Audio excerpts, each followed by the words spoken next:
पूर्णमदः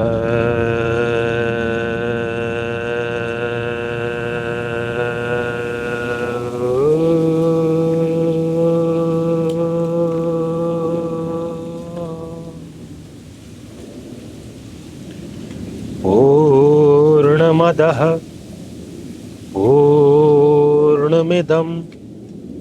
पूर्णात् पूर्णमुदच्यते पूर्णस्य पूर्णमादाय पूर्णमेवावशिष्यते।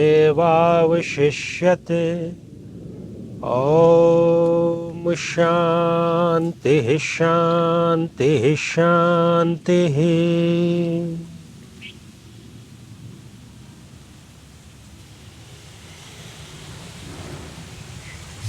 आचार्य जी नमस्कार।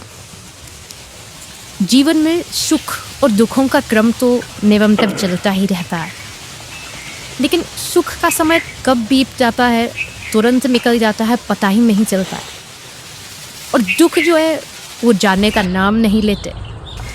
क्या कोई एक ऐसा तरीका है जिससे दुख और कष्ट के समय को धैर्यपूर्वक बिताया जा सके?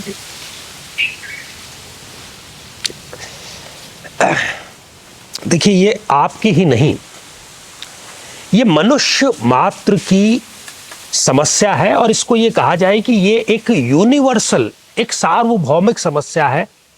तो इसमें कुछ भी गलत नहीं होगा। हर एक व्यक्ति को ये दो परेशानियां आती ही आती है। सबसे पहली तो उसे ऐसा लगता है कि मेरा जो दुख है वो औरों के दुखों से बड़ा है। दूसरा, उसके जो सुख का समय है, जो वैभव का समय है, जो मजे का या एंजॉयमेंट का समय है, वो तो तुरंत चुटकी बजाते ही चला जाता है, पता ही नहीं लगता। कई लोग ये भी बात करते हैं कि ये साल कैसे गया पता ही नहीं लगता। भाई उससे पूछिए जिसका ये पूरा का पूरा साल किसी तनाव में बीता है, बेरोजगारी में बीता है, किसी रोग से ग्रस्त होने में, उससे पीड़ित होने में बीता है। वो बताएगा कि उसका साल कितनी तेजी से बीता है। उसको लग रहा है कि ये साल था या पूरा जन्म था। ये तो एक जादू की छड़ी, एक चमत्कारिक उपाय इसको लेकर के एक सूत्र मैं आपको दे रहा हूं। और यदि उस सूत्र पर आप चलते हैं, निरंतर आप उस पर विद्यमान रहते हैं, क्योंकि सूत्र जानना तो आसान होता है, लेकिन उस पर चलना, उसका क्रियान्वयन थोड़ा सा मुश्किल होता है, ज्यादा मुश्किल नहीं होता।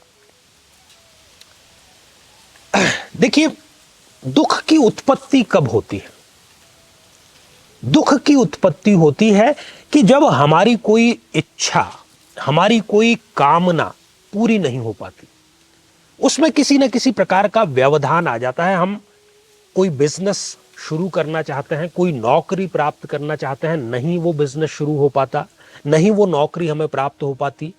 हम कोई मकान खरीदना चाहते हैं, नहीं वो मकान खरीद पाते। हम अपने पति को कंट्रोल करना चाहते हैं, हम अपनी पत्नी को कंट्रोल करना चाहते हैं, नहीं वो कंट्रोल हो पाता, अपनी मनमर्जी करता है या करती है। तो जब भी हमारी जो इच्छा, हमारी जो कामना है, उसमें किसी भी प्रकार का व्यवधान यदि आ जाएगा, बाधा यदि आ जाएगी, तो तुरंत क्रोध और तुरंत दुख ये सुनिश्चित रूप से उत्पन्न होता है। मनुष्य का ये धर्म है। कहते हैं ना कि ये जो मनुष्यगत कमियां हैं वो होती ही हैं सभी में। तो अब इसका समाधान, क्योंकि जीवन है तो सुख भी आएगा और दुख भी आएगा, दोनों निश्चित रूप से आएंगे ही आएंगे।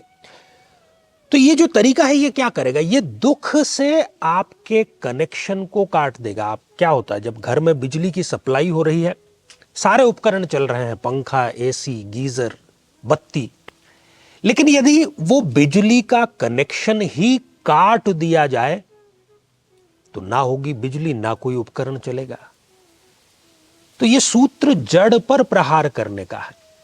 जब भी हम कोई कार्य करते हैं, हम मन से कोई कार्य करते हैं, अपनी इंद्रियों से कोई कार्य करते हैं, कोई भी कार्य, ये यूनिवर्सल सूत्र है, सार्वभौमिक सिद्धांत है। जब भी आप कोई भी कार्य करते हैं, उसके रिजल्ट से आसक्ति मत रखिए, आशा रखिए, क्योंकि आपके मन में आशा होगी सफलता की, तभी तो जब आप काम कर रहे होंगे तो ऊर्जा से काम कर पाएंगे, लेकिन परिणाम के प्रति आपको आसक्ति नहीं रखना है।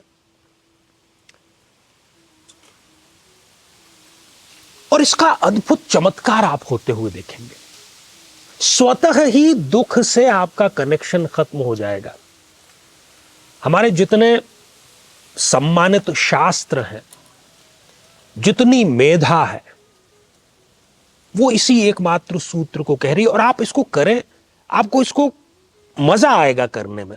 जब आपका जो कर्ता भाव है कि ये मैंने किया है, इसको आप तिरोहित कर देते हैं, भूल जाते हैं, तो ये पूरा का पूरा ब्रह्मांड, ये पूरी की पूरी कायनात, ये पूरी की पूरी प्रकृति अद्भुत रूप से आपका साथ देना प्रारंभ कर देती है।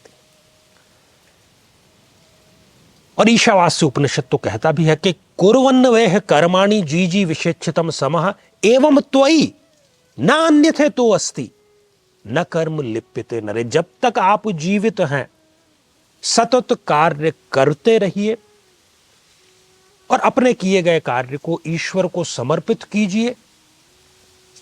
केवल एकमात्र ये ही रास्ता है दुखों के निवारण का, केवल ये सूत्र है, इसके अलावा कोई दूसरा सूत्र है नहीं,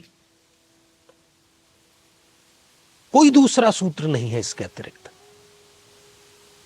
और जब आप इस सूत्र पर चलते हैं तो जो कर्म का सिद्धांत है कि ये कार्य मैंने किया, मुझे इसका ये रिजल्ट मिलेगा, उसने मेरे साथ बुरा किया, उसके साथ में बुरा होगा, मैंने लोगों का भला किया, मेरे साथ, ये जो कर्म का सिद्धांत है, जो लॉ ऑफ कर्मा है, उसको आप तोड़ देते हैं। क्योंकि फिर कर्म से आप लिप्यता नहीं रखते, और जब कर्म से आपकी लिप्यता नहीं रहती तो उसके परिणाम से आपकी लिप्यता होगी ही नहीं। कितनी सुंदर बात है। और यहां आत्म साधना शक्ति केंद्र में हम ध्यान योग की क्रियाओं के माध्यम से, दूसरे आध्यात्मिक क्रियाओं के माध्यम से इसी को प्रशिक्षण के रूप में देने का प्रयास करते हैं। सभी का हम स्वागत करते हैं। और इस प्रकार के प्रश्नोत्तरी कार्यक्रम में इस प्रकार के जो जिज्ञासु जितने भी उपस्थिति अपनी दर्ज कराते हैं, सभी का स्वागत, अभिनंदन।